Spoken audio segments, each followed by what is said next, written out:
with it. Today we're here to teach you how to make a yellow cake. Here in front of me is all the delicious ingredients. My name is Sarah, and here's my helper, Sierra. Hey guys. Are you ready to make a yellow cake, Oh, Sierra? yeah, man. Look at all these delicious ingredients.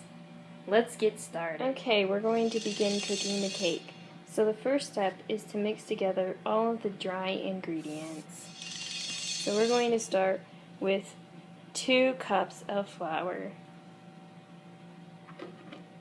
Good work. Thank you. Pouring. That was only 1 cup though, so Oh dear. that's too bad. So what else do you have to say about this wonderful cake? It's got a 5-star rating. It's pretty good. You've had personal experience with this. I have. It's pretty amazing. Did you and your family and friends enjoy the cake? We enjoyed it very much. So now that we've added 2 cups of flour, it's time to add The sugar. How much sugar are we going to put in this cake today? 1 cup and 1/4 of a cup of sugar. So remember, 1 1/4 cup of sugar. Or if you really want a delicious sweet cake, add 1 1/2 cup of sugar.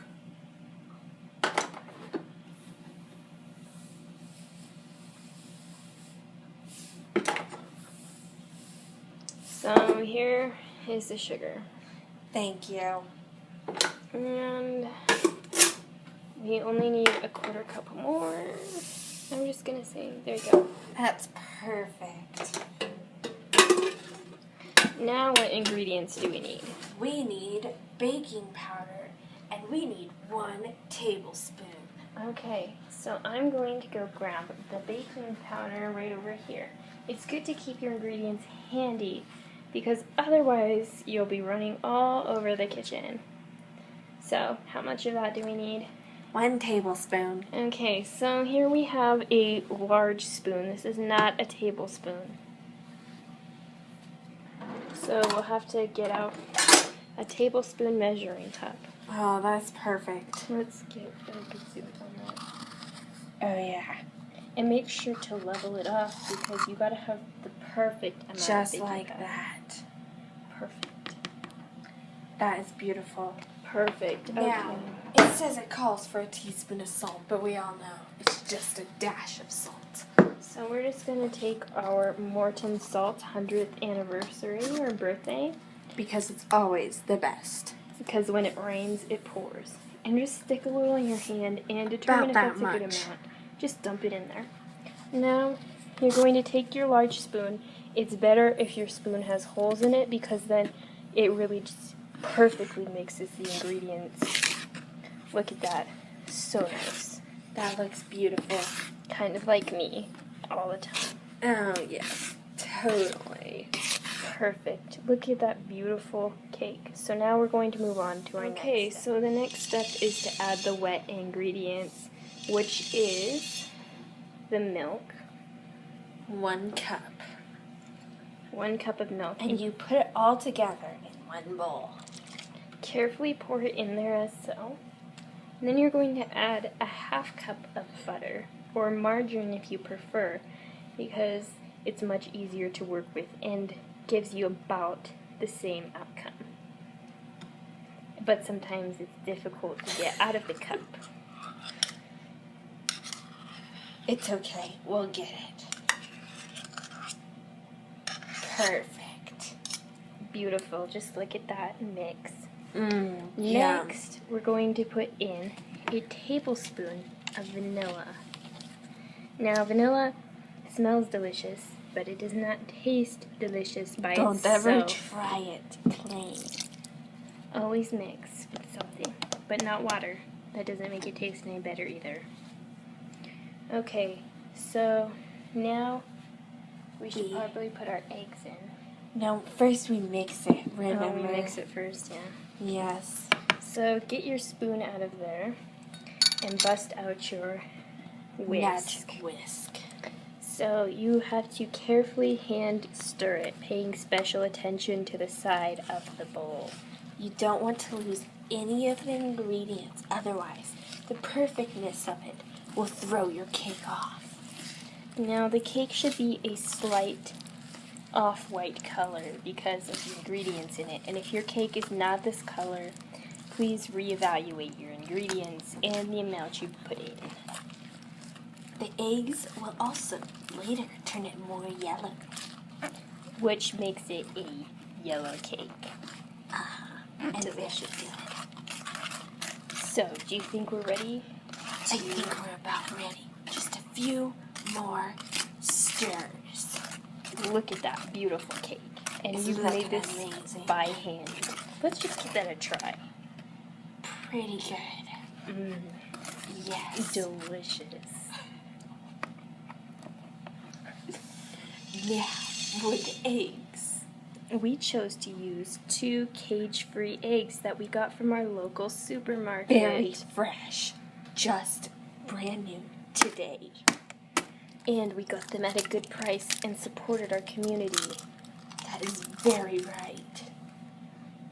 Make sure to get all of the egg in there and try to avoid getting eggshell in your cake. See right there, I got a small piece of eggshell in, so just fish that right back out of there if you can. Try not to get too handsy with your cake. Okay, now we're going to carefully blend.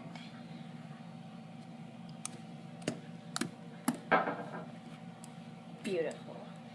Just gorgeous.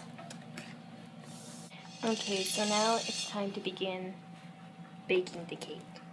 So you're going to want to preheat your oven beforehand to 350, which I didn't tell you at the beginning of the video, neither did my assistant. We're very sorry about that. So now you're going to gently grease the pan as so. Do you think that's about enough? Or should I dump some more in there? Maybe just a little more. So you just dump it on a paper towel for a mess-free experience. Beautiful. And to make it even better, to help it not stick, you sprinkle a tad bit of flour.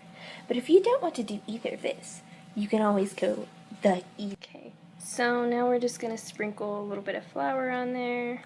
This helps the cake to not stick even more than just oil. And you don't need too much, just a little bit. That's about good. Sarah's over here going crazy with the flour, though. Hey, Sarah, you know my flour job is expert. You're just jealous of it. I always tell her, I say, cut it out on the flour, and she just says, no, a little more. The flour and then is everything perfect. comes out tasting like cracker cakes. Dream on, Sarah. You know that I'm the best at the flour.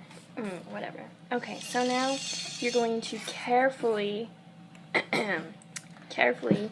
dump the cake into the pan. Dump it, you pour it, not You dump. dump. No. When you go to the bathroom, do you pour it? No, you dump.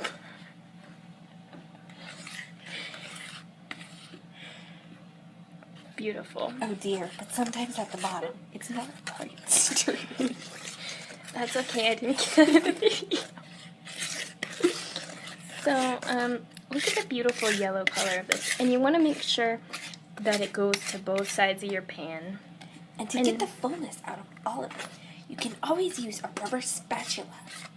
Which we didn't bother to get out because we are professionals with the whisk anyways. So we can get a bunch of it out with just the whisk. We're pros at everything, and you guys should know that by now. Beautiful. Thank you. So now that we finished this step, we're going to finally put the cake in the oven and we'll show you guys the finished product. Now we have our finished product of this yummy cake. At least we hope it's finished. We are going to stick a toothpick in the center to make sure it is completely done. I think it might go a little longer. What would you say? Does that look like it? I would definitely say cook it in there for just like 1 or 2 more minutes. I think that sounds grand. So, we'll put it back in and be right back. Alright, here we have our finished product of this yummy yellow cake.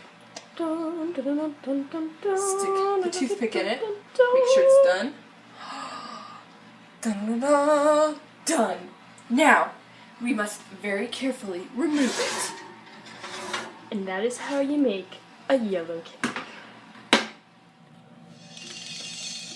Notice that the cake has become even more of a yellow color.